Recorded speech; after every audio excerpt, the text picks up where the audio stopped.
नमस्कार, या न्यूज चॅनलमध्ये आपल्या सर्वांचं स्वागत आहे।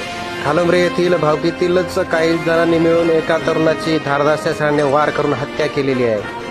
तर याच घटनेचं गांभीर्य लक्षात घेऊन महाळुंगे पोलिसांनी जबरदस्त अशी कार्यवाही करत 48 तासाच्या आत मुख्य आरोपीसह 7 जणांना बेड्या ठोकल्या। हे दोघे मयत आणि जे आरोपी आहेत ते सर्व त्या ठिकाणचे रहिवासी आहेत। जो मृत पावलेले व्यक्ती आहेत गणेश तुळवे, त्यांचा दिनांक 1 जुलै 2024ला सायंकाळी आरोपींनी खून केला होता कोयत्याचे वार करून। तर सदरची जी घटना आहे ती त्यांच्यातला पूर्ववैमनस्यातून झालेली आहे।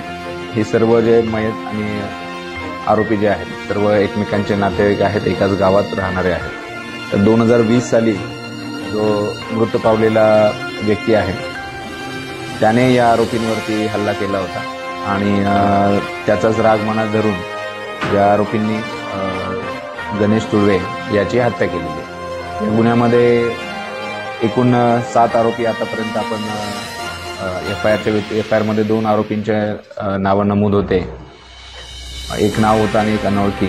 अशा प्रकारे आपण आतापर्यंत तपासादरम्यान 7 आरोपी निष्पन्न केले। 7ही आरोपी आतापर्यंत अटक करण्यात आलेले आहेत।